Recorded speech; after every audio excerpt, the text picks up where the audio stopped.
السلام علیکم ورحمۃ اللہ وبرکاتہ۔ معزز ناظرین، امید ہے کہ آپ لوگ خیر وافیت سے ہوں گے۔ آپ نے عید الفطر کا دن گزارا، میری طرف سے آپ سب کو بہت بہت زیادہ عید الفطر مبارک ہو۔ آپ نے رمضان کے روزے رکھے بڑے اہتمام کے ساتھ اور ڈھیروں نیکی کمائی۔ تو اب شوال کا مہینہ شروع ہو گیا ہے۔ شوال کے جو روزے ہوتے ہیں ان کا رکھنے کا اجر و ثواب کتنا ہے اور ان کی فضیلت کیا ہے، اور شوال کے روزے واجب ہیں یا سنت یا مستحب ہیں۔ شوال کے روزے آپ لگاتار رکھ سکتے ہیں یا الگ الگ بھی رکھ سکتے ہیں۔ تو اگر آپ نے شوال کے روزے شروع کیے، دو تین روزے رکھے اور بیچ میں آپ کو کوئی مسئلہ پیش آ گیا تو آیا ان کی قضا کرنی ضروری ہے یا نہیں؟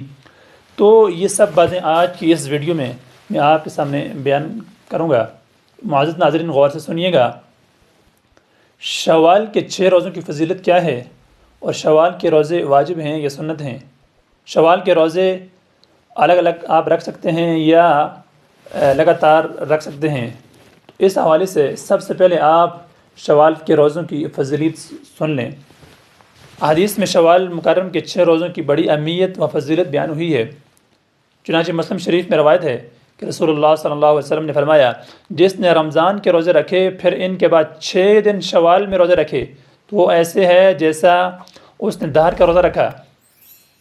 سنن نسائی میں ہے، رسول اللہ صلی اللہ علیہ وسلم نے فرمایا، جس نے عید الفطر کے بعد 6 روزے رکھ لیے تو اس نے پورے سال کا روزہ رکھا، کہ جو ایک نیکی لائے گا اسے 10 نیکیاں ملیں گی۔ تو ماہ رمضان کا روزہ 10 مہینوں کے برابر ہے، اور ان 6 دنوں کے بدلے میں 2 مہینے تو پورے سال کے روزے ہوں گے۔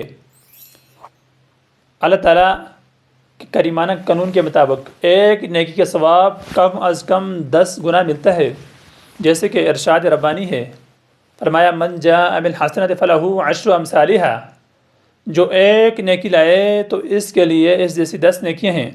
تو اس طرح جب کوئی ماہ رمضان کے روزے رکھے گا تو اسے 10 مہینوں کے روزوں کا ثواب ملے گا۔ پھر جب وہ شوال کے 6 روزے رکھے گا تو 60 دنوں کے روزوں کا ثواب ملے گا۔ اسی طرح کل ملا کر 12 مہینوں یعنی 1 سال کے برابر ثواب ہو جائے گا۔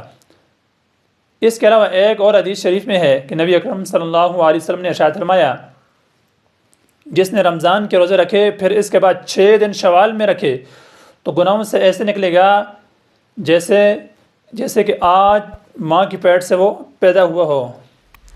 یہ اللہ تبارک و تعالیٰ کا ہم پر خاص فضل و احسان ہے کہ اس نے ہمارے لیے یہ فضیلتیں رکھی ہیں کہ رمضان کے بعد 6 روزے شوال میں بھی رکھ لیں تو ہمیں نہ صرف پورے سال روزہ رکھنے کا ثواب ملے گا بلکہ ہم گناہوں سے بھی پوری طور پر پاک و صاف ہو جائیں گے۔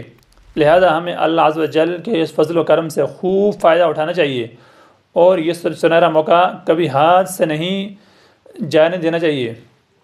اب شوال کے 6 روزے آپ لگاتار رکھ سکتے ہیں یا الگ الگ رکھ سکتے ہیں؟ تو اس کا جواب یہ ہے کہ شوال کے 6 روزے لگاتار رکھنے کا کہیں ذکر نہیں ہے، تاہم یہ روزے عید کے فوراً بعد لگاتار رکھے جائیں تب بھی کوئی حرج نہیں ہے۔ بہتر یہ کہ روزے متفرق نہ کر کے رکھے جائیں، یعنی ہر ہفتے میں 2 روزے اور عید الفطر کے دوسرے روز ایک روزہ رکھ لیں اور باقی پورے مہینے میں رکھ لیں تو مناسب معلوم ہوتا ہے۔ بس اس بات کا اہتمام کریں کہ ان 6 روزوں کی تعداد شوال ہی میں مکمل ہو جائے۔ حاصل یہ کہ عید الفطر کا دن چھوڑ کر پورے مہینے میں جب چاہیں شوال کے 6 روزے رکھ سکتے ہیں۔ شوال کے 6 روزے واجب ہیں یا سنت ہیں یا مستحب؟ تو احادیث مبارکہ میں شوال کے 6 روزوں کے واجب ہونے کی کوئی دلیل موجود نہیں ہے، اس لیے امت مسلمہ کا اس بات پر اتفاق ہے کہ شوال کے 6 روزے فرض یا واجب نہیں ہیں بلکہ مسنون و مستحب ہیں۔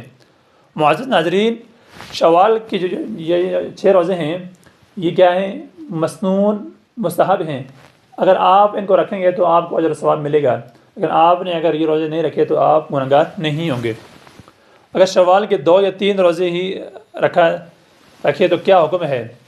اگر کسی شخص نے شوال کے 6 روزوں کو رکھنا شروع کیا لیکن کسی وجہ سے 2 یا 3 روزے رکھنے کے بعد دیگر روزے نہیں رکھ سکا تو اس پر باقی روزوں کی قضا ضروری نہیں ہے۔ اسی طرح اگر کوئی شخص ہر سال شوال کے روزے رکھنے کا اہتمام کرتا ہے مگر کسی سال نہ رکھ سکے تو وہ گنہگار نہیں ہوگا۔